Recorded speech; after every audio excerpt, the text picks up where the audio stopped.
Geography chapter 7 resource of India part 1।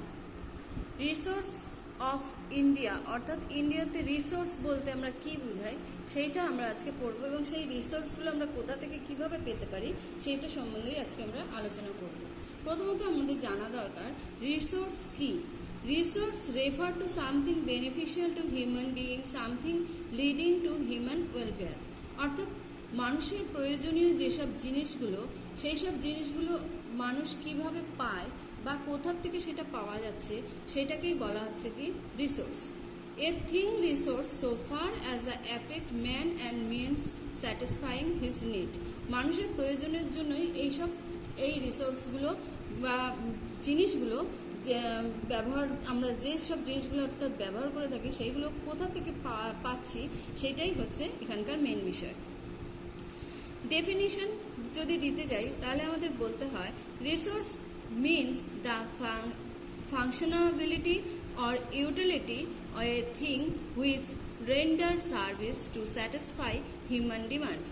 অর্থাৎ মানুষের প্রয়োজনের ওপর বেস করে যে জিনিসগুলো আমরা পাচ্ছি তারই নাম হচ্ছে resource. Some important characteristics of resource. Resource is a functional and operational. Resource is made of, created by effort of man. Resource are ever changing. অর্থাৎ রিসোর্স হচ্ছে ফাংশনাল এবং অপারেশনাল দুটোই রিসোর্স আমরা পেয়ে থাকি এবং এই রিসোর্সটার কি হচ্ছে এফোর্ট করছে কি ম্যান এবং এই রিসোর্স চেঞ্জ হয়ে থাকে। They are dynamic, they are never fixed or statics. অর্থাৎ আজকে আমার যেটা প্রয়োজন আছে সেটা হতে সে কালকে নাও প্রয়োজন থাকতে পারে, তাহলে সে রিসোর্স কখনো ফিক্সড হয় না, এটা চেঞ্জ হয়ে থাকে। All materials and non materials means satisfying human and social need are resource. Resource have both tangible and intangible aspect. Coal, iron, ore, copper etcetera are tangible aspect or resource. Human intellect, skill, knowledge are integral aspect of resource. Resource expanded with increase of human knowledge, skill and technology. অর্থাৎ রিসোর্সটা নির্ভর করছে মানুষের জ্ঞান বুদ্ধি এবং টেকনোলজির ওপরে রিসোর্সটা নির্ভর করছে। আমি তোমাদের বোঝার জন্য একটা সিম্পল এক্সাম্পল দিচ্ছি। মনে করো আমাদের আগেকারের দিনে যে আমরা ইউজ করতাম সেই কোলটা আমরা কোথা থেকে পেতাম? মাটির তলা থেকে। কিন্তু কোলটাকে আমরা সেইভাবে ইউটিলাইজ করতে পারতাম না, কারণ কোলটাকে নিয়ে এসে তাকে পিউরিফাইং না করা অবধি সেটাকে ইউজ করা যায় না। কিন্তু এখন দেখো কোলের চাহিদা কমে গেছে বা নেই ধরতে গেলে, কারণ যেহেতু কোলের জায়গায় এসে গেছে গ্যাস। তাহলে কি হয়ে যাচ্ছে? আমরা কোলটা চেঞ্জিং হচ্ছে, অর্থাৎ আমার যে প্রয়োজন জিনিসটা সেটা চেঞ্জ হচ্ছে। আবার জিনিসটাকে আমরা আগে ইউজ করছিলাম সেটা মানুষের বুদ্ধি দিয়ে বা টেকনোলজির দ্বারা সেটাকে পিউরিফাইং করেই তবে সেটাকে আমরা ইউজ করতে পারছিলাম। তাহলে মানুষের বুদ্ধি এবং টেকনোলজি দুটোরই দরকার রয়েছে রিসোর্সের ক্ষেত্রে। এবার আসছি ক্লাসিফিকেশন অফ রিসোর্স। ক্লাসিফিকেশন কি? রিসোর্সকে সাধারণত তিনটে ভাগে ভাগ করা যায়। একটা হচ্ছে ন্যাচারাল রিসোর্স, একটা হচ্ছে হিউম্যান রিসোর্স আর একটা হচ্ছে কালচারাল রিসোর্স।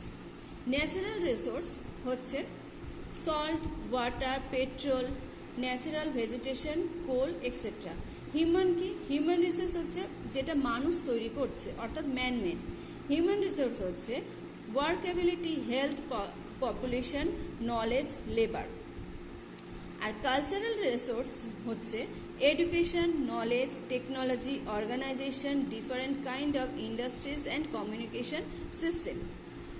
তাহলে আমরা বোঝা গেল যে রিসোর্স কত রকমের হতে পারে এবং সেগুলো কি কি। নেক্সট হচ্ছে on the basis of comprehensibility, অর্থাৎ মেটেরিয়াল রিসোর্স কাকে বলা হচ্ছে? This resource are touchable and collected from the nature directly, they are called material resource. অর্থাৎ যে রিসোর্সটা আমরা ন্যাচারাল প্রকৃতি থেকে পাচ্ছি এবং সেটাকে যখন আমরা আমাদের কাজে ব্যবহার করতে পারছি তখনই সেটা হচ্ছে ম্যাটেরিয়াল রিসোর্স, অর্থাৎ যেটাকে আমরা স্পর্শ করতে পারছি। ইমেটেরিয়াল কোনটা? নলেজ, ওয়ার্ক অ্যাবিলিটি, অর্থাৎ নলেজ আমরা বুদ্ধিটাকে কখনোই ধরে রাখতে হাত দিয়ে স্পর্শ করতে পারি না, ফিল করতে পারি কিন্তু স্পর্শ করতে পারি না।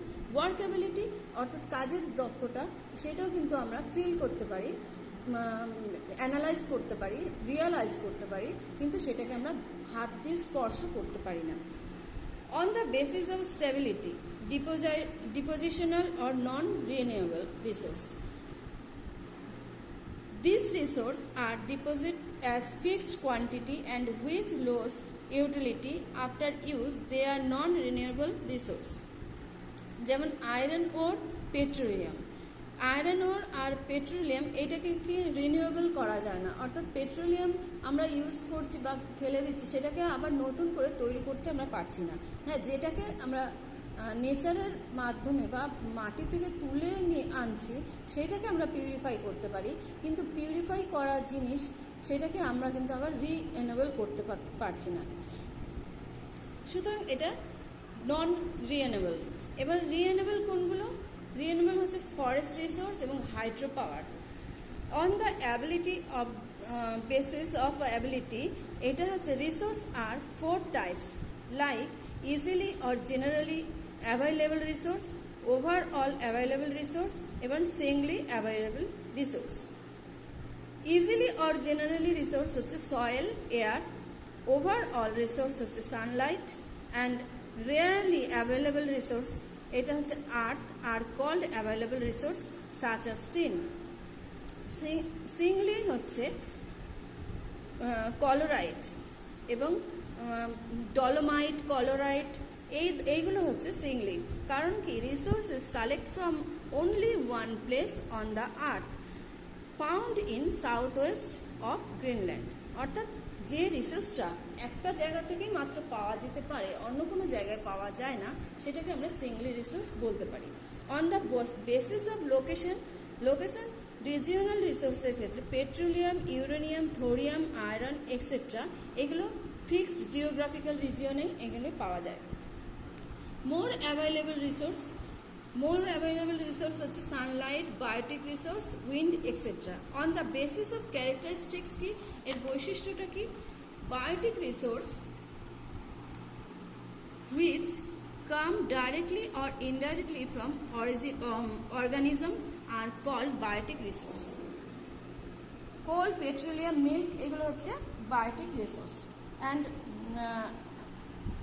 অ্যাবায়োটিক রিসোর্স কোনটা? Water, salt etcetera. On the basis of ownership, individual resource, social resource, national resource and international resource. Individual resource কাকে বলা হচ্ছে? The resource which can be enjoyed personally or any people are called individual resource. যেমন intellect, personal car, অর্থাৎ নিজে যে জিনিসটা আমরা তৈরি করছি বা যে জিনিসটা সম্বন্ধে আমরা যেটাকে আমরা ব্যবহার করছি সেটাই হচ্ছে ইন্ডিভিজুয়াল। আর সোশ্যাল রিসোর্স কোনটা? সমাজের উন্নতির জন্য যেটা করা হচ্ছে, যেমন স্কুল, হসপিটাল, সেটা হচ্ছে সোশ্যাল। ন্যাশনাল রিসোর্স হচ্ছে ন্যাশনাল ল, রেলওয়ে এগুলো।